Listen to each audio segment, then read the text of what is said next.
Wow, look at this room. ねえ。綺麗なお部屋です。はい。ここでいろいろと診断を受けるんですね。見てください。ポール・ナシム先生の大きなデスク。見てください、これ。ゴシックのオリジナルコップもたくさん置いてあります。ね。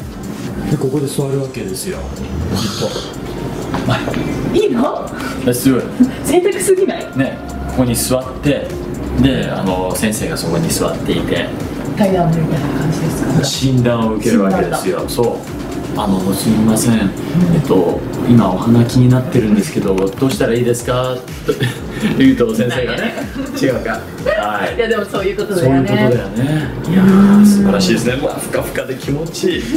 いいがお届けする Nose job. Tummy tuck. Hello, darling. 美しさは見る人の目にある。 I want to look like a virgin again. He looked like a cartoon character. 完璧を求めた結果うまくいかないことも。 Never seen this before. Your implant's upside down. そんな彼らにメイが挑む。 Our goal is to repair bad plastic surgery. 彼らの顔を救え。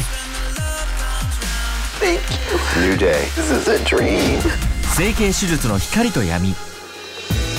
DTV で E ゾーンを見てね。はい、人気リアリティショー「ボッチ」と整形手術の光と闇に出演している美容整形外科医のポール・ナッシフ先生に来ていただいています。 Thank you for your time. Hi Paul, thank you for having us here. Nice to see you and nice to meet both of you. My name is Molly.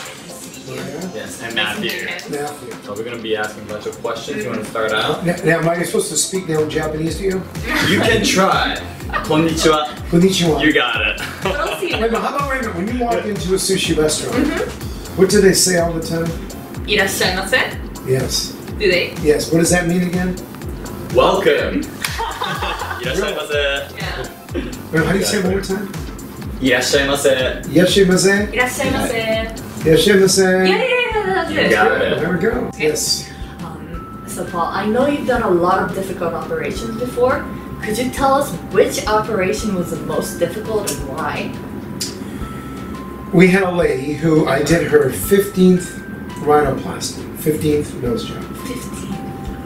And she had complications where the tissue, the skin, it sometimes basically didn't heal well. And her nose was in a horrible, horrible condition. It didn't look good.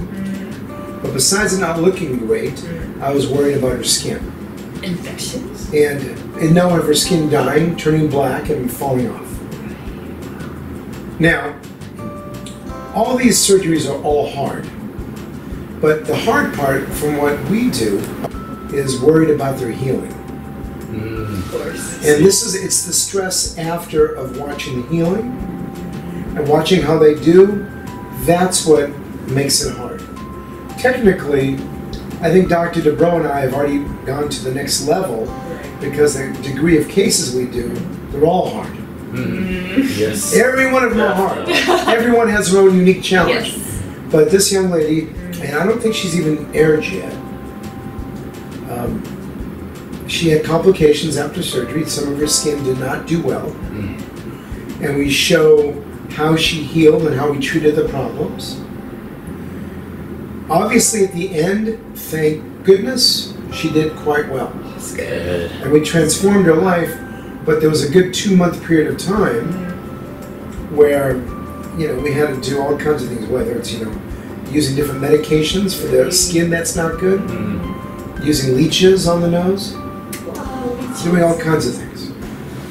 That's what I realized watching your show, is that it's not just about the physical aspect, but the mental aspect of the patient. And the long terms, right? How do you deal with that? Are you careful of what to say? Are you always cognizant of what the patient wants, but saying what they need? Well, we have to be incredible psychologists. And by doing plastic surgery, this is something that becomes innate. It's something you have to know. So when you talk to a patient, I have to know why you want to have, let's say for example, you want to have your nose done. Right. I want to know why. Are you doing it for yourself? Or What is the reason? Are you doing it for somebody else? Do you have any type of psychological issues that I can pull from you? In other words, do you have obsessive compulsive disorder? Do you have body dysmorphic disorder? Are you a plastic surgery junkie?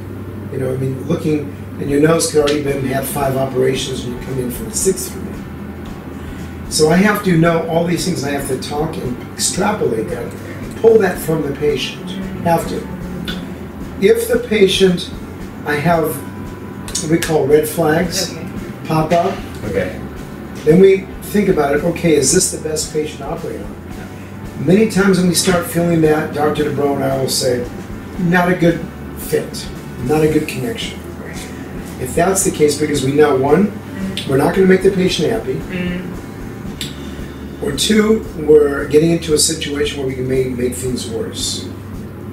And we're very honest with our patients. Me, if you watch my personality, which is how it is here in my office, I'm very upfront and very blunt and honest. Yes. And I say, this is, you know, it's not correct what you feel, or this or that, and I tell them how it is. So that's how I come off. I think that's very important for the patient and both for the hospital too. Definitely. How would you describe your relationship with Dr. DeBro? I mean, watching it, I have such joy. Well, how would you describe it? I'm curious. Well, he's been teasing me for maybe 18 years. 18 years! Wow. I will tell you, even though he's a joker, you know, I'm the more serious one. It's very entertaining. I mean, I don't know how many times he said things to me that I've actually laughed. So when he insults me, I've actually laughed at some stuff because they are that funny. Right. And so from that aspect, I enjoy him. He's been, you know, my friend for all these years. We're great colleagues, great buddies, and you know, we are both, which is very important to us physicians. Sometimes we have different opinions, different views of how we should treat something, and we may argue about it, but that's how you do it. And but you know, I love him. Good guy. He loves me, and even though he still teases me, so yeah, he gets all. He gets all. I'm fat. I'm this. I'm that. Sure does. You don't tease him back? I do on social media usually. That's the way to go. Yeah. But then he gets a little sensitive sometimes too. Yeah. So he's sensitive, but He gets a little teases people. sensitive. Yeah. Right. I go, Terry, you can dish it out, but you can't take it. Right. In Japan, so you know, plastic surgery, I guess it's less obvious. You don't see it as much. Maybe, you know, there are people who do it a lot, can't tell. But would you tell me how and why plastic surgery became so popular around the world? Anyway, there's some countries around the world for years have loved plastic surgery. Right. The East and West Coast, in Miami, the United States, South America, especially Brazil, love it because, I mean, they've been doing plastic surgery for years. So there's different countries that have been doing plastic surgery for a long time.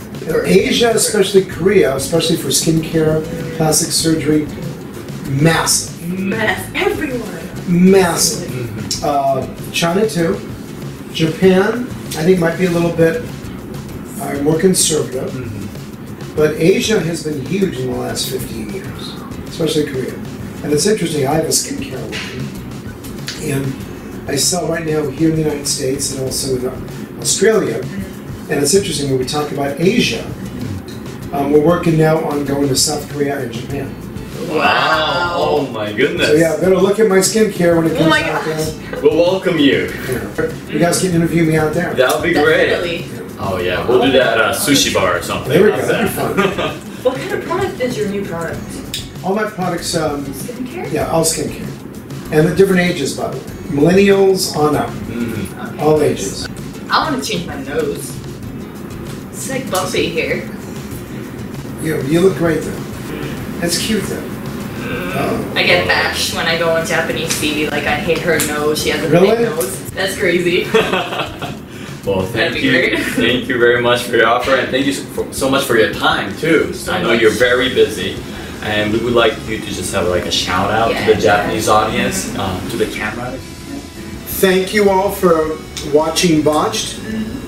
And we love that you guys enjoy our TV and plastic surgery, and hopefully I'll come and interview with these folks in Japan for my skincare line.